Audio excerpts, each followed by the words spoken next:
Go ahead, Kim. Okay, welcome everybody to the first Classroom 2.0 live show, where Peggy and I are co-hosting with Steve Hargadon, and we're going to be talking today about PLN, Professional Learning Network. And Steve, if you can give us an overview on how to use the Illuminate room. Yes, so lots of thanks to Illuminate for providing this room. This is a neat technology, and it's a lot of fun. If you're here for the first time, don't be nervous. This is a beginner-friendly environment, and if you want to make sure that you're able to talk, if you'd like to, you can go up to the Tools Audio Setup Wizard, and that just checks to make sure that your mic would work if you wanted to speak. If there's a place at which we're seeking for response, and you'd like to do so, you can raise your hand, and that's done by clicking the little hand icon with the up arrow that's at the bottom of the participants list. That lets us know you'd like to speak, and we can give you the mic at that point in time, and we'll let you know that's the case. You're certainly welcome to chat as much as you'd like in the chat room. Everything here is recorded, both the audio and the chat. Just wanted to make sure that you know that. And the little next to the raised hand icon is a smiley face, a confused face, clapping, and a thumbs down. And you can use those to express your response at any point in time if you don't want to actually speak or put something in the chat. So if I think something's awfully well said, I can clap. That's me clapping. Or I can show that I'm confused. You're certainly welcome to play around with those if you'd like. Looks like you're putting in where you're from in the chat, and that's a lot of fun. You can also tell us what time it is where you are and what the weather's like. It's fun to kind of get a sense of where people are and what they're doing. Anyway, so I hope you have a great time. I'm here to support you. If you are having any troubles, please go ahead in the chat and message me directly and let me know. And I'll try and take care of that behind the scenes while everything else is going on. Okay, back to you, Kim. Can I just jump in for a second? Sure. All right. I just wanted to give my own special welcome to all of you that have chosen to take your time to join us today. We're really happy to have you. And I also want to give a warm welcome to Lorna Costantini, who is going to be our new regular backup co-host, and she's ready to step up and fill in whenever we need her. And Lorna's in the chat room today, so welcome, Lorna. We're so glad you're with us. And Kim, I'll turn it back to you, and maybe you can tell them about how our show works. Okay. We're going to be talking today about professional learning networks, and we'll be inviting you to weigh in with your comments, opinions, and questions. And before we do that, if everybody could locate on the whiteboard over here the laser pointer. It's like the blue one with the red circle, the red star at the end, and drag that out and click where you're from. You can also put it in the chat if you'd like. Again, if you want to put something about the weather or the time that it is in your area of the world. Okay, so nobody could do that because I had taken away the whiteboard privilege, but I've given it back, and so now you can do it. So it's that little wand with the bright red, the dot at the end, and I apologize. Go ahead and click that on the map. Excellent. I didn't even think to There they come. Thank you. There, I was like, nobody wants to tell us where they're from, and they're in hiding. Great, thank you. Looks like mainly from the U.S. Like Alaska? Luxembourg. Okay. Is Idaho having trouble posting? And we can, again, since it looks like it was mainly a crowd around the U.S., we can also get a little more specific with our locations here. We want to welcome everybody from around the world, whether you're listening currently live or to the recording at a later time. Thank you for joining us, and we welcome your contributions.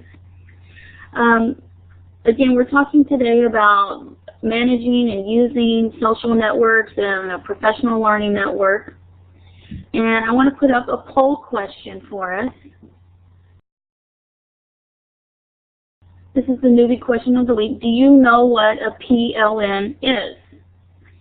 If you do, if you will look at your top toolbar, there's the check. If you do, please click the check. If you don't know what a PLN is at the moment, because you will by the end of the show, then click the no, the red X, to indicate that you do not know. So if everybody could weigh in on that. And those, the check and the X are at the top of your window. That's great, Jackie. And those are the results for the what is a PLN. And at the moment, it looks like the majority do know what a PLN is, a professional learning network, so that's great. Let me go ahead. And we're going to move on to our next poll. Is, have you ever used Twitter?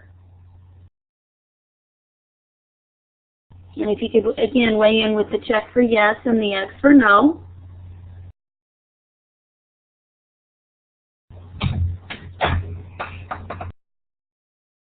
Great, let me get the results. And it looks like the majority do use Twitter, or have used it, maybe not regularly, but that's great. That's one of the tools that we're going to mention today. And another tool that people use to manage their network is Plurk. Let me clear the responses, and if you could indicate if you have ever used Plurk. Interesting. It looks like more people have used or do use Twitter than Plurk by a significant margin. That's very interesting. Peggy, did you have any comments you wanted to share on that point? Well, it just struck me. I mean, it's so great to see the visual of the responses, and we just may need to do a show on Plurk to tell people what that's all about sometime in the future. 782% growth in Twitter in 2008. Wow, that's a large statistic. And I Yes. know if you use Twitter, you probably noticed I've been getting a lot more marketing people and companies following me on Twitter. Have you noticed that trend, really? Peggy? Mm-hmm. Not particularly, except for those I've chosen to follow, and then they follow me back. There's a Mr. Tweet, and he sends out leads as well for people to follow, and there's a lot of business ones in there because they go outside of your regular genre. And I see. I'm thinking that maybe has something to do with it as well. That could be. I noticed that Peter commented that he was perplexed when he first looked at a screenshot of Plurk, and that was the way I felt too. And I got quickly discouraged. It takes a while. It does. It does. Well, I got discouraged when my karma wasn't going up, so I decided to ignore that. Yes, that can be kind of frustrating, but if you put out 2 Plurks a day, original Plurks, and respond to 5 or 10, then your karma will go up every single day. That's what the karma ratio requires. Yes, that's what they say. Okay. So, all right. Well, but I use both. Do we have Kevin with us yet? Do we have Kevin with us yet? I don't see him yet. Because we wanted to get into the newbie question of the week next. Mm-hmm. Maybe we should reverse that order. That sounds good. And just we'll let me give everyone just a quick overview of what we're going to do in each show, and then we'll jump into the read of the week. Great. In each show, Okay. we're going to include a topic for the show, which we hope will be universally interesting to everyone that joins us. But we're also going to have a newbie question of the week each week. And we want those to be questions that people that are just getting started with personal learning networks or social networking might have. And so we want to give some just real basic information and get input from people in the room about their experiences on that topic. And we'll have open mic and chat kind of to go along with each of these sections. And we're also going to do either an article or a blog post or book talk for just a short time, maybe 10 minutes in each show, where we share one particular thing with you and talk about that and ask for your input on it. So today's weekly read is something that we will post the link for so you can read it on your own afterwards. And it's a blog post written by Will Richardson. It was published in Mass Q back in spring 2008, called Building Your Own PLN. And we chose that because we were going to do our newbie question of the week on what is a PLN, which is Personal Learning Network, and why do I need one? So hopefully Kevin will be joining us soon and will fill you in on the details of that. But just to give you an overview of the article, in case you haven't read it, he provides an excellent overview of the rationale for developing a personal learning network, and then he suggests some steps for beginning to build your own PLN. And an important point he makes is that our students are already networking, and we all know this, and this is a skill our students need when they enter the job world. And so his point is we as educators need to experience this ourselves and get ourselves networked if we're not already. And obviously, all of you that are joining us today are beginning to do that, if not already well along that road, because you're networking with us. And he emphasized in that article that you need to start by connecting with people who share your interests and passions, whether that's face-to-face or online. It doesn't matter. They're still part of your personal learning network. And then he says that the next step is to begin finding those people. Now, he recommends starting your search based on your interests with something like a Google blog search, which is a little different than a regular Google search. It is blogsearch.google.com, or he suggested Technorati. And he said when you find an interesting post, skim through it, evaluate it, and think about whether that person is someone you really want to connect with. Check to see how often the blog's updated.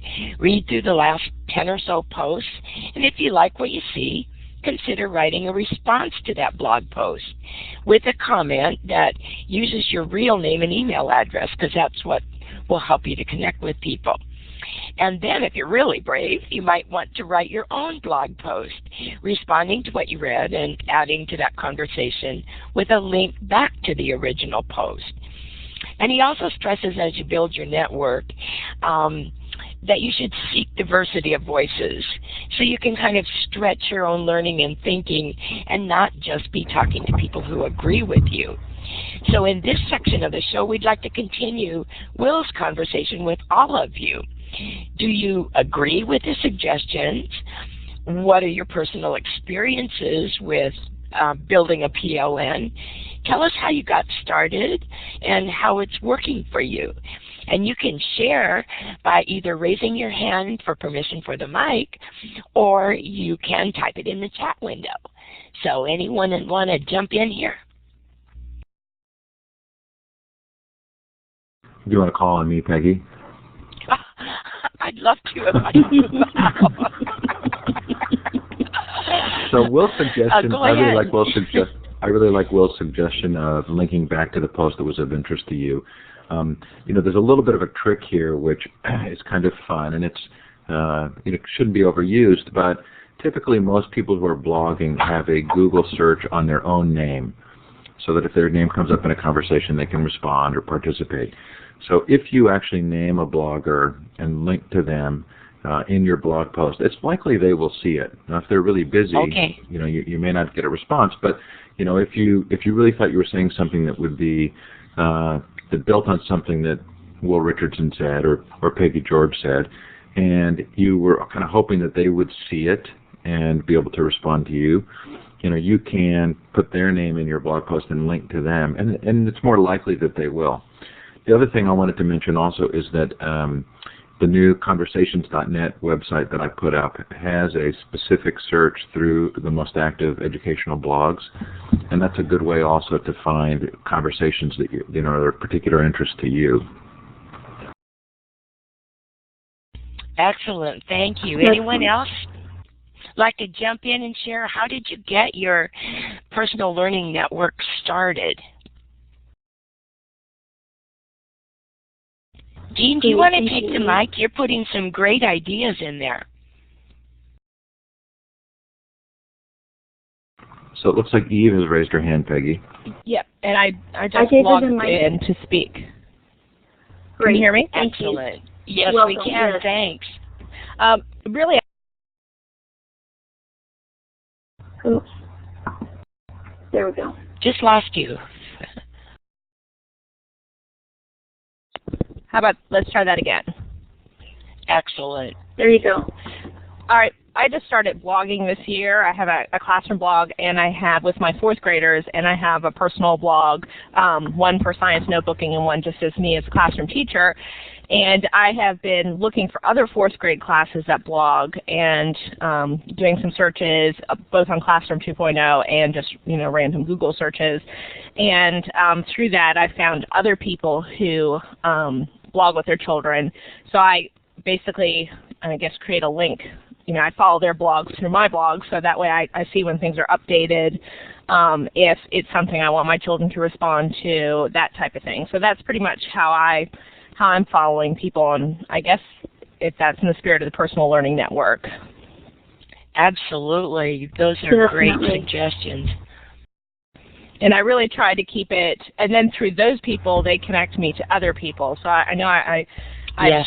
there's another classroom teacher who I've done a collaborative event with him, and he blogs with a group of teachers in Colorado specific to integrating technology. So so through him I found that group and so forth. So that's basically how I'm doing it.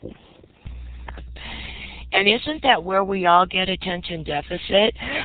I don't know if you're like me, but whenever I click on one of those people to go take a look at them, before I know it, I'm on their blog and reading their blog post and clicking on somebody's comment and going to their blog, and all of a sudden I'm 10 layers deep and not quite sure where I started. Does that happen to you? I know it. I get lost. Yeah, and it definitely does happen to me. Yeah, that definitely happens when I'm doing it as well, because then you get linked to them, and you get linked to somebody else, and linked to somebody else. So, but I'm enjoying it. Yes, Me and too. that's the way to grow. That's right. That's right. And we've all been there, especially at the beginning. It can be rather daunting, the blogosphere. Absolutely. Would anyone else like to take the mic and share how you got started and what's working for you?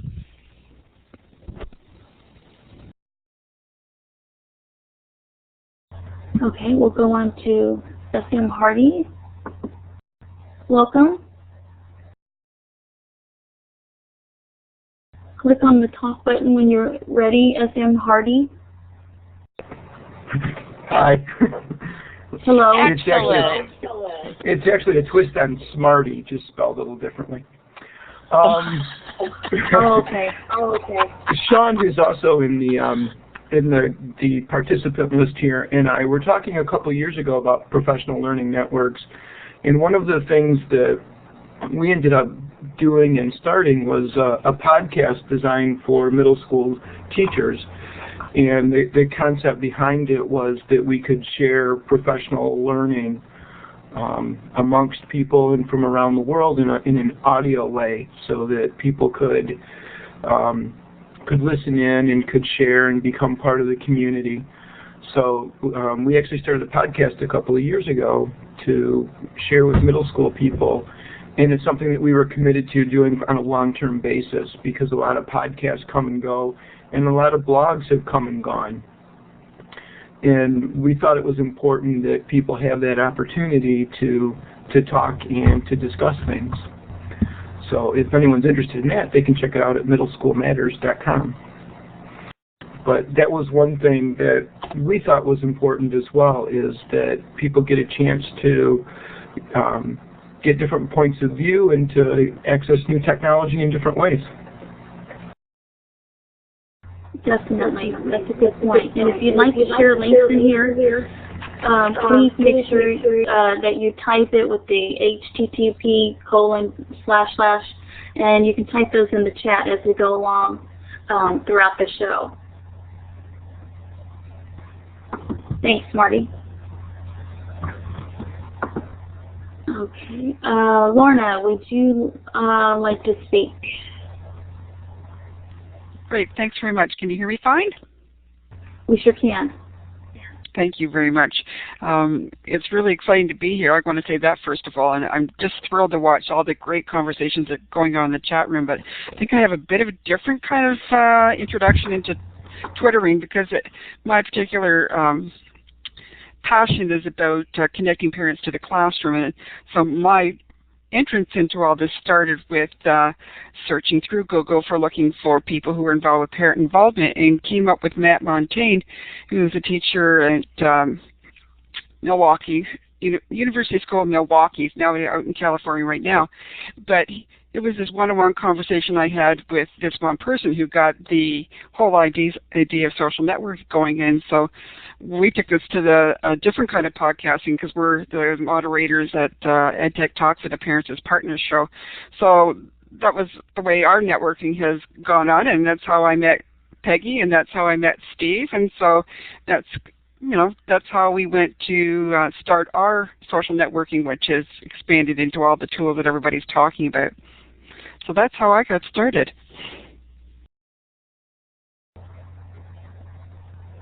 Awesome, that's great. And it kind of expanded to include each of us in here at some point or one another. We've all crossed paths. Thank you, Lorna. Let's see, up to Jean.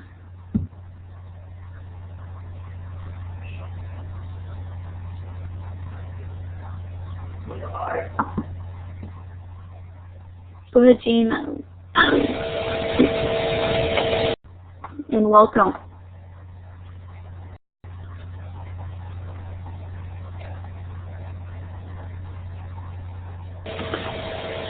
Is that working? Yes, it is. Yes, it is. Welcome. Okay, great. Welcome. Hi there. How is everybody? I got started in all of this. I'm on a national ALA committee for the next 2 years. It's the LEART Committee, Library and Instruction Roundtable, and I'm a high school library media specialist. And so through that roundtable, we're working on projects about how to network with our local communities. And for me personally, I'm visiting my K-8 feeder schools and going to the higher ed colleges around me and trying to establish local networks. And so I started getting into all of this, went onto Facebook, made some excellent connections on there. There's a lot of librarians on Facebook. Got into Second Life quite a bit. I'm trying to establish a presence there. But I look at it in layers. My professional association involvement has helped me a great deal because of the contacts I've made just across the country and having to go to the ALA annual and all of that kind of thing. Steve, I've seen you on Twitter, I think. I'm Book Girl 425. But then I got into Nings. And then I do have a blog I'm starting, and in the microblogging in my own library webpage. But what I have found out is your network is only as good as its activity, it's got to be a high activity network. So I'm working on, narrowing it down to make sure that my network is feeding me the proper information that I'm looking for right now. So that's all I have to say. Well, thank you. And those are important points on making sure that your network has the same interests and gives you the same resources that you're interested in. Steve, there was a question in the chat about, can you explain Ning?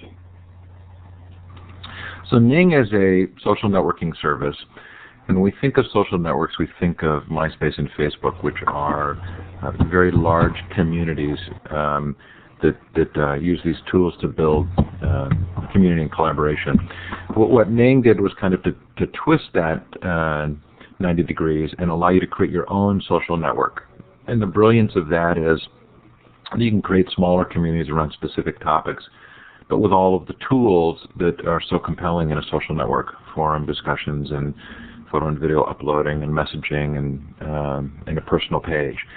So Ning is a free service. It's ad supported. You can pay to take the ads away, but it allows you to start a social network around any topic. So Classroom 2.0 is a Ning network. There are Ning networks for all kinds of fun educational, professional development topics. I started one last night called Future of Education that was based on some questions that Carol Bruce was being asked as part of participating in a meeting with the new Secretary of Education, and just announced it. And I think it has close to 200 members just in several hours. When there's a topic people are interested in, it's a great way to gather them around that topic. And I'll put a link up to some lists of social networks in education that are kind of fun to look at. Thank you. And there's a comment from Smarty about managing social networks is a huge topic, and it is. There's a lot to deal with, a lot of tools that you can use, a lot of sites to help you manage your network. And that's what we're talking about today, are tips and tools and ways that you manage your network and the ways that you learn from your network and share with your network cohort. Has Kevin arrived yet by chance?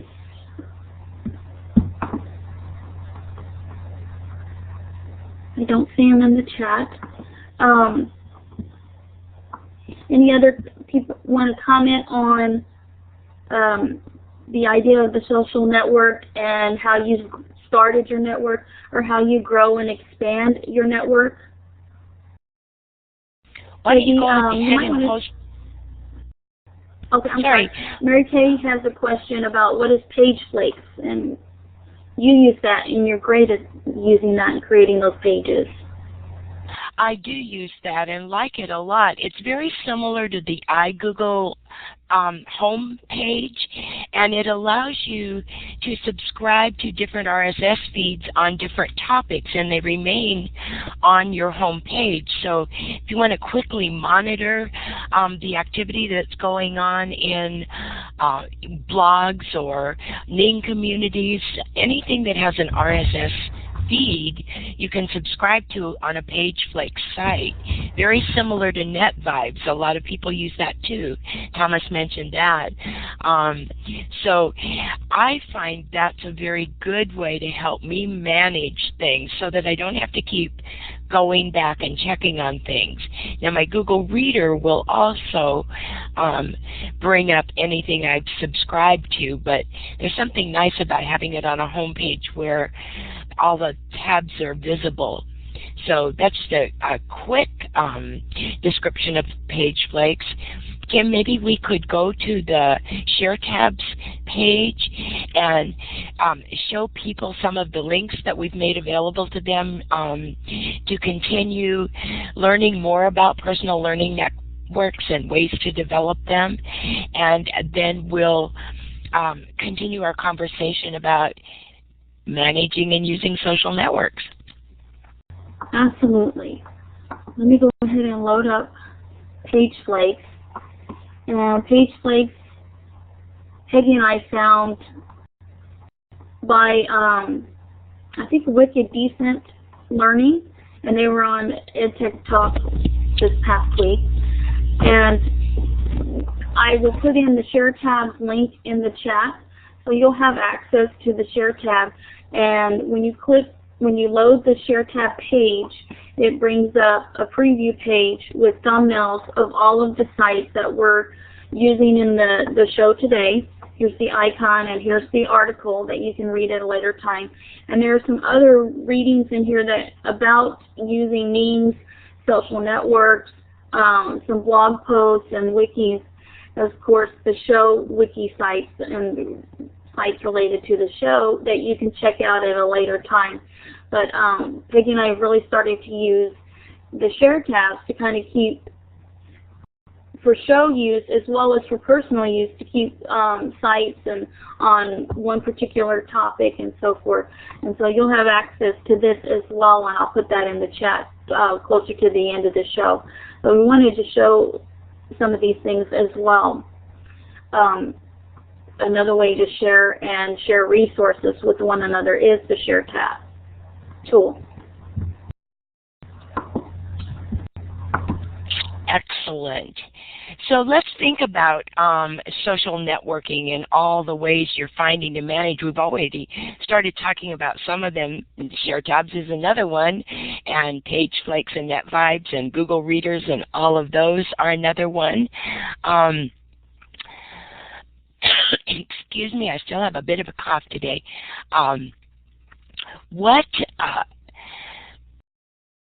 I know, as I mentioned before, that my big dilemma was clicking on so many things and finding ways to manage all of that without becoming overwhelmed. So I'd like to just sort of throw that question out to you and ask people to take the mic or add things in the chat room about how do you keep balance in your life and still participate in all of these social networks.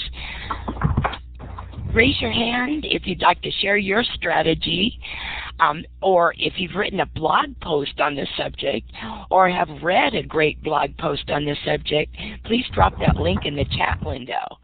Anyone? Looks like Eve would like to join us. Peggy, were you sharing your desktop? Not me. Maybe that's Eve. Okay. Okay. Let me give the mic to Eve. Go ahead, Eve. You have the mic. Actually, I was referring to the Ning. We talked about it earlier, but our IT coach put together a Ning for our school for discussions on the new Promethean boards, and I thought that she kept it, I think, too limited to just our school, which is pretty small, and most of us are not that. Again, we run into too many things we're doing, so we don't really have time to sort of go in there and chat all the time. But it was just interesting because aside from the Classroom 2.0 Ning, that was the only other one I'd seen. And this week I just started a project with my fourth graders where they're working with animals. And this is going to be a completely online project. So I started, is it Delicious, a Delicious website?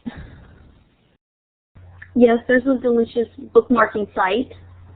Yeah, I was trying to keep the kids from having to do sort of blind Google searches, so I've been uploading links to their animals. And obviously I linked it through my classroom website so that the students could go in and look on one of the tags. So if they did baboons, they could click on baboons and all the baboon websites that I downloaded.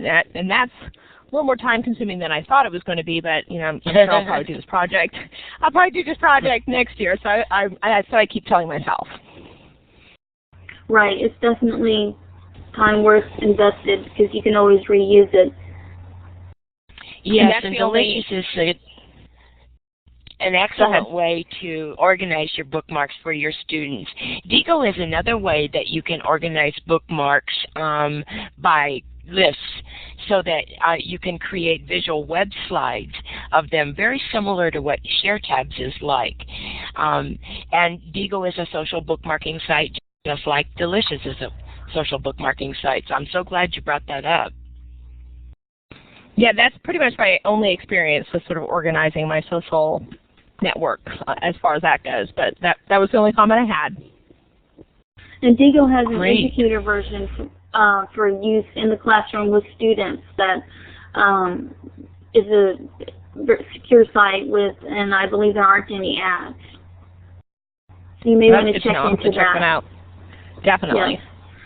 And Steve, you mentioned earlier that you wanted to show how you use iGoogle. So you want to go ahead and share that? Sure. I've just found that the mental model of the email inbox, which I'd carried for years with my RSS feeds, didn't serve me very well because I always felt behind. So when I shifted to this idea that all of this information from my personal learning network was more like a newspaper, then instantly it kind of freed me from feeling like I had to read everything. And the way I did that was that I have Google Reader as my aggregator, the way I keep track of all my feeds. And there's a little widget you can use from Google Reader to put it on your iGoogle homepage. And I have iGoogle as my homepage. And those feeds come through whenever I look at my homepage, and I'll click through them. But if they drop off that page, I kind of just let them drop.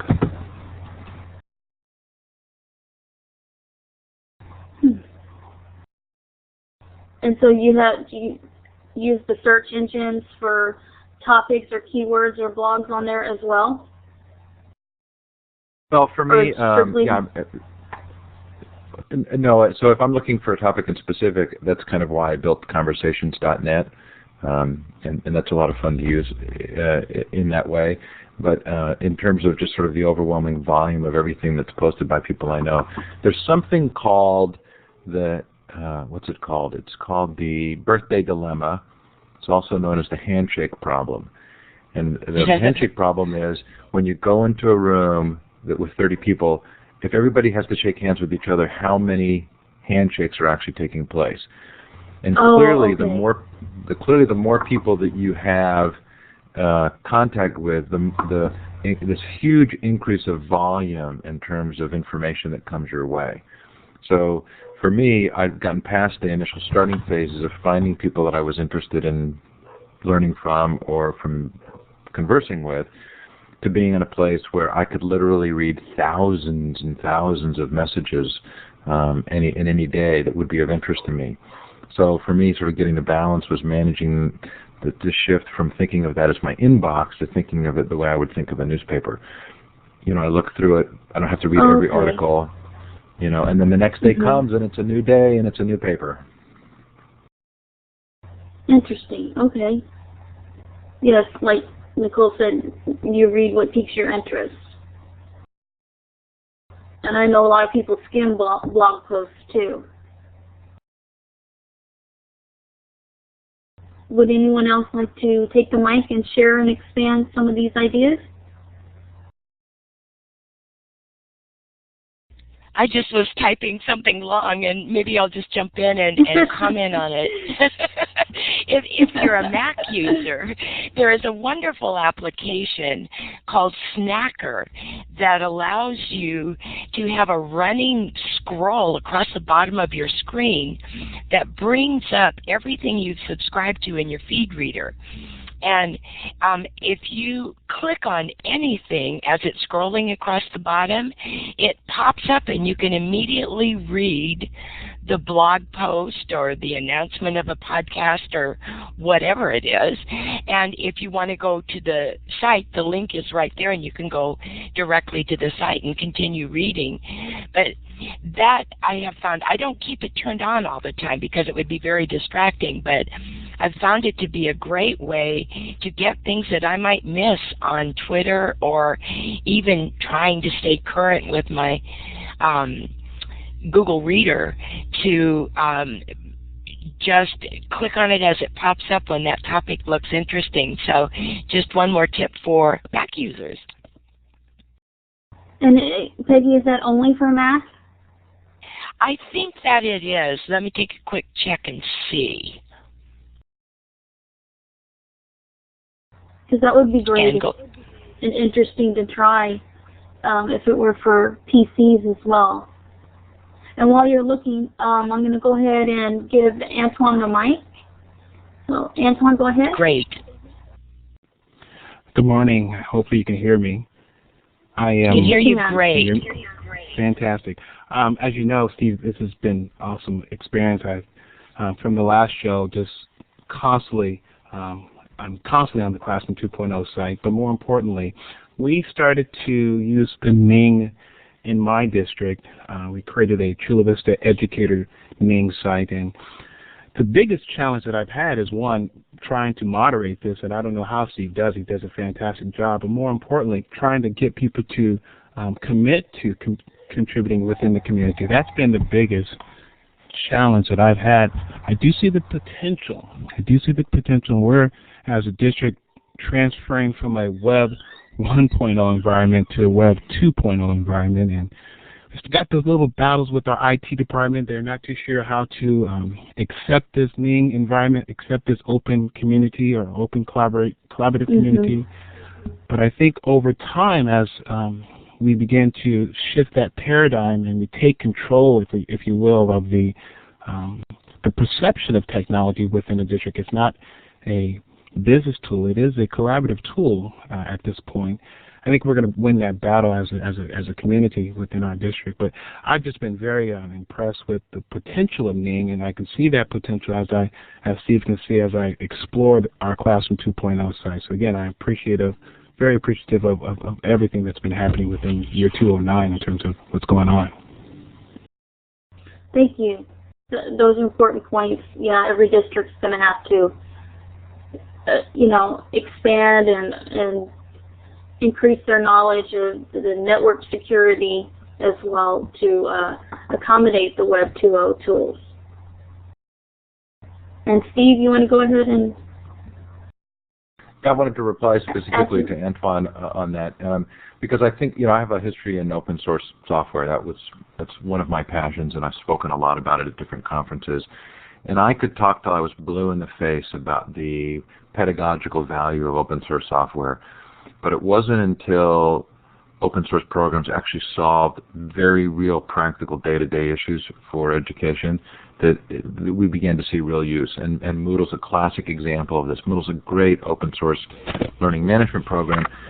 People mostly adopt it because of the quiz functionality, because it saves teachers time. And then once they've done that, they kind of are drawn in and find the other features.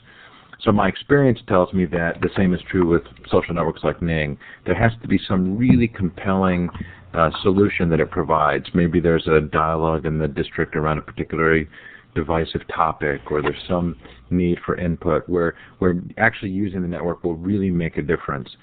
And you need something like that to actually bring people in, at which point they begin to discover the power. I don't know if that's helpful, but that's been my perception lately. I agree. That's important. When they find something that benefits them and it's useful to them. And Peggy, if you want to take over, go ahead, Antoine. I'm sorry. It's definitely, again, that's exactly what it is. It's finding that tipping point where the district community, in terms of the educators, see the value of not just collaborating within the four walls of the school site, but within the district and within the internet as a whole. So yeah, you're absolutely right. We haven't yet found that valuable piece of information that we will all want to collaborate on, but we're getting there. And again, I take your words with some great thought behind it. So thanks. Thank you. Lindsay asked a great question about getting teachers started. Which tool would you start with if you were presenting it to your teachers so that they don't get overwhelmed immediately when they hear about all these things? Jackie says Twitter, and that's a great way. I'm inclined to say Twitter too. I kind of think so too. Yeah, Nicole Inhill is a big user on Plurk.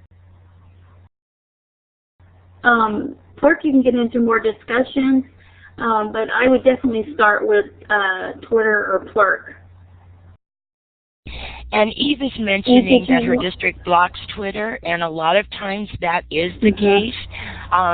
So teachers may need to actually start their social networking at home with something like Twitter, but they might be able to get into someone's blog once they started following someone that they found through Twitter and could access the blog and the posts in in the school environment. It's always such a challenge when the tools that you want to use are blocked, but that's an important starting point. You have to start by helping the people who are the decision makers understand what the tool is and why you need and want it, and try to work with them. Yes, and like Steve said, it's a leap into immediacy. Yes. Plurk I use for discussions and learning, and Twitter I use for like to see when live events are going on, announcements, to blog posts, like something that's going to be, immediately happening or shortly in the future. Let's go ahead and Sean's comment.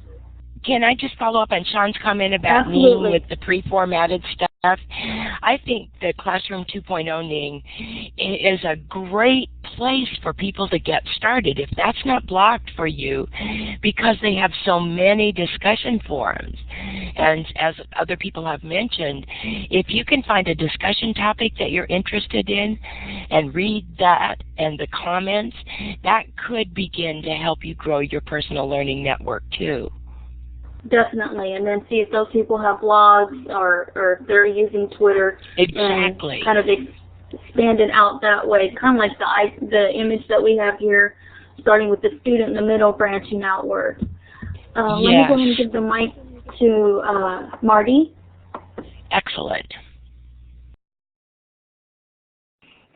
Thank you. I wanted to comment on something Peggy mentioned. Being an IT director myself, I see a lot of these requests come in from teachers regarding the request to have particular sites unblocked. And unfortunately, in some cases, it's not just that site that needs to be unblocked, but other subsequent linked sites that also need to be unblocked. So it's important when you folks are researching these particular social networking sites that you get your IT department involved and you give them all the information necessary, not just about the one particular site, but all the subsequent sites you want to use in your instruction.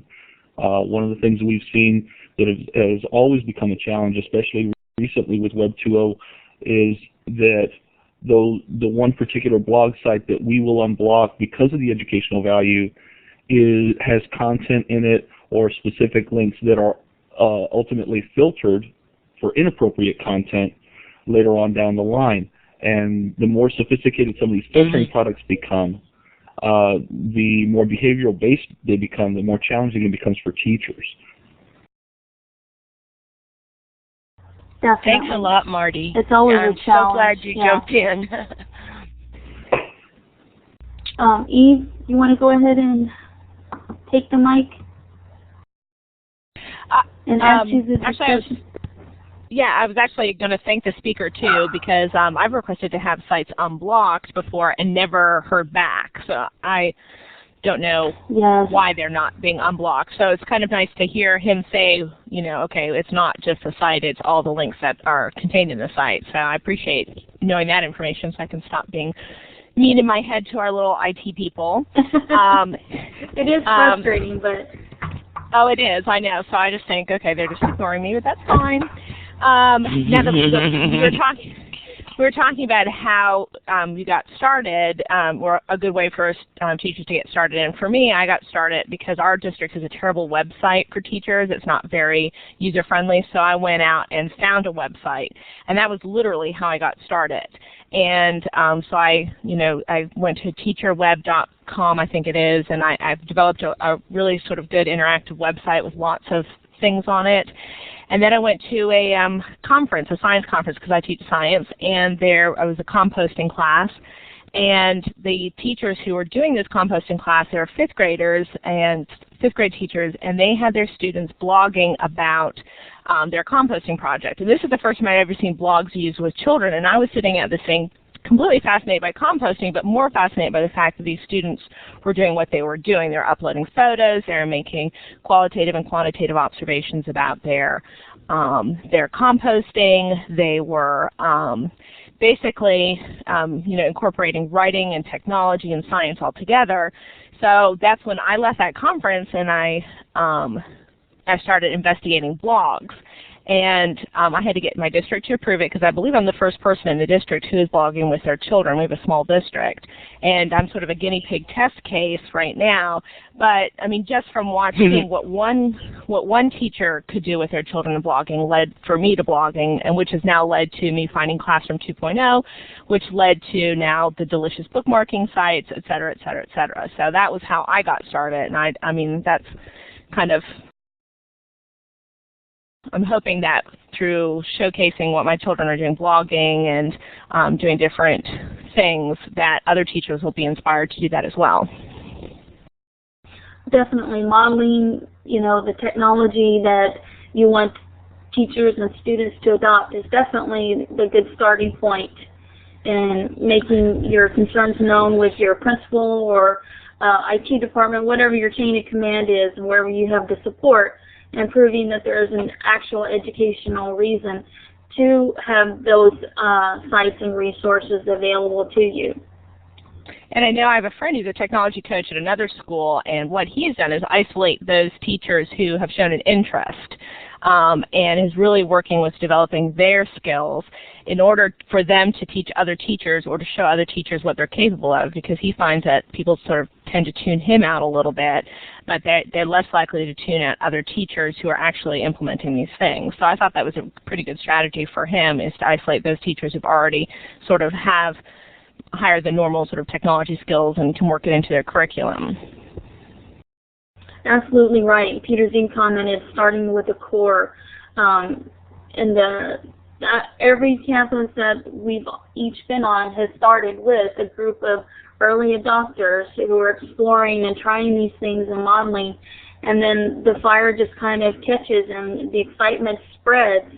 And it also spreads with students, where the students will pressure the teacher. Well, I want to do what they're doing. I want to be able to use a wiki or be able to use a meme with our class. Can we do that? And so, it just continues to spread and expand and grow. And some have mentioned in their blog posts that it can become very overwhelming and daunting. So, all of these tools that we've talked about today are very important in kind of controlling that, making it easier for you versus becoming out of control and growing limbs and running away with things. I see somebody has a post kind of winding down. I'm sorry? I was saying that somebody had a post saying, being one of those teachers, how do you grow your skills quickly? And literally I went from developing the website to doing the blog, finding Classroom 2.0, which was a really good starting point for me to decide what I was going to do. Definitely. But I also did a project, so maybe if you pick a project and then go from there. So. Right, you have a purpose and you have to find a way to meet your purpose and accomplish that goal. Let's go ahead and go on to our next poll, which is, what is your favorite tool to post status updates? And those are the updates on Facebook or Twitter where you make your announcement, or you say what your blog post is that you just did, or that you you put out on Twitter or Plurk and Facebook, since they can kind of their applications that post to all of them at one time, that this session was going on, or somebody is streaming live, and those are your updates that you send out, your status updates. So please rein in. Let me change the format of the poll. Actually, it'll be A through E, not 1 through 5. There we go. A being Twitter and Plurk. And so if you could use the letters at the top. A is Twitter, 2 is Plurk, 3 is C is Facebook, D is friend feed, and E is other no tool. Maybe right now some of you are just starting, so you don't have these tools in place yet, and that's okay. That's what we're all here starting. We've all started at that point, and you may choose all of the above to give an update on your status of what you're doing. You're listening to Classroom 2.0 live show.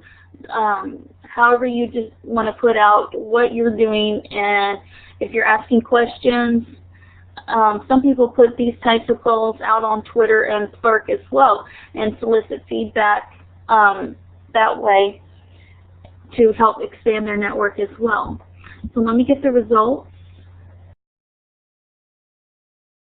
And it looks like majority of the users use Twitter. And some are using none of those that I listed at the time.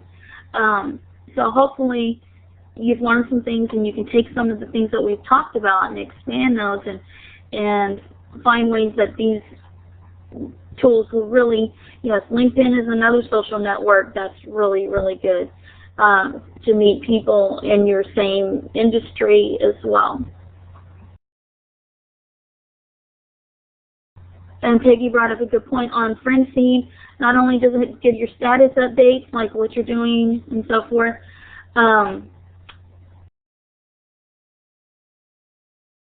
it also, you can see kind of the bookmarks that people have posted to Deagle and Delicious of the people that you follow in friend feed.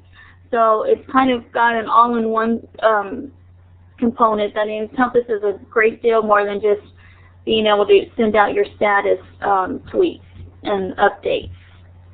Exactly, and you can narrow down the number of friends that you want to follow on Friend Feed so you can keep it manageable, but pick those people that you really respect and always get valuable links from, and just follow those. I mean, that alone would be a great starting place for people. So it looks like we're coming to the end of the show, and we need to do our wrap-up. And we do want to remind everyone that we're going to be meeting every Saturday.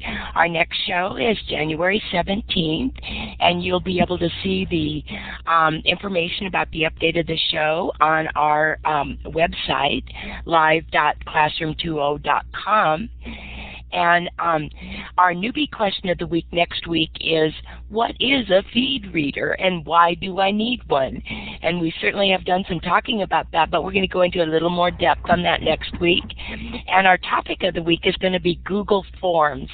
There are so many fantastic Google apps, and we're going to start focusing on different applications in different shows. And next week we want to share some of the great things you can do with Google Forms, whether it's in your classroom or for professional development. So thanks again to all of you for joining us today.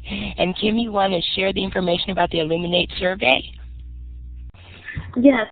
The first question says, please rate the following about today's session.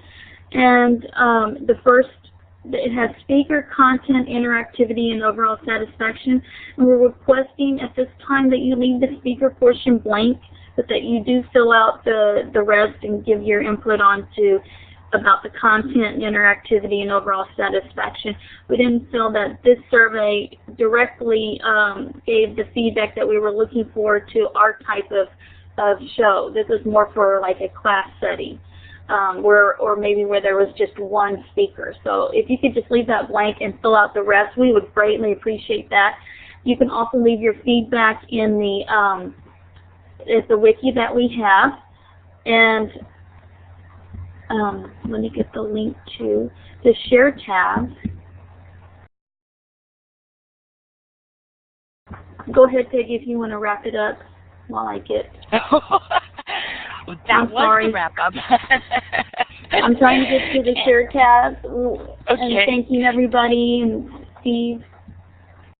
Well, when you bring up the absolutely, Illuminate is fantastic to host these weekly shows, and once Kim gets the share tabs link back up again, you'll be able to see the link to our site, and I will also post it right here in the chat room in 1 second. Sorry, I'm having computer problems. Sometimes it just doesn't cooperate, does it? No, it doesn't. I have too many windows open. Okay, that's the link to the share tab with everything of the links, and as well it has the weekly read of the article from Will and some other great articles to follow up and expand your reading, expand your network as well. And there's also a really great one in there where Steve is quoted. It's the fourth one on the share tab list about the about the growing your networks and why you need to have a professional learning network and how beneficial they are. And it's not just using, like Steve said earlier, MySpace and Facebook. It's way beyond that, and it's more than just, you know, putting up pictures, partying, and so forth. It definitely has a professional purpose. So we want to thank everybody for coming today.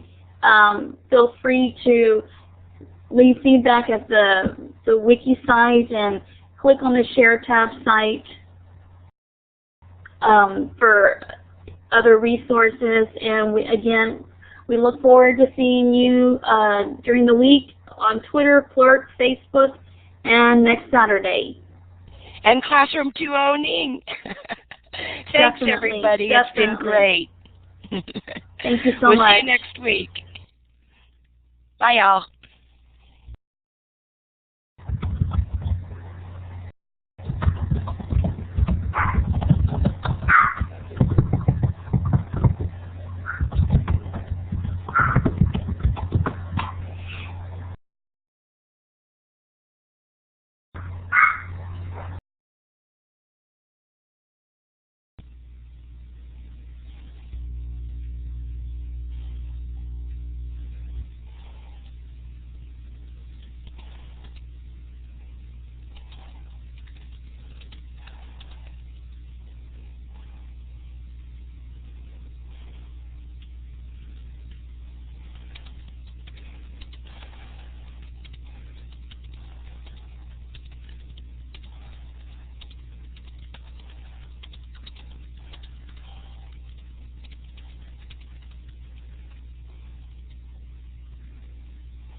Okay, do we want to follow up call Steve on Skype?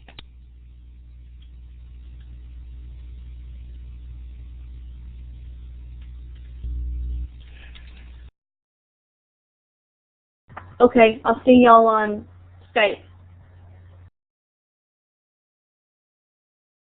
Yes, include Lorna.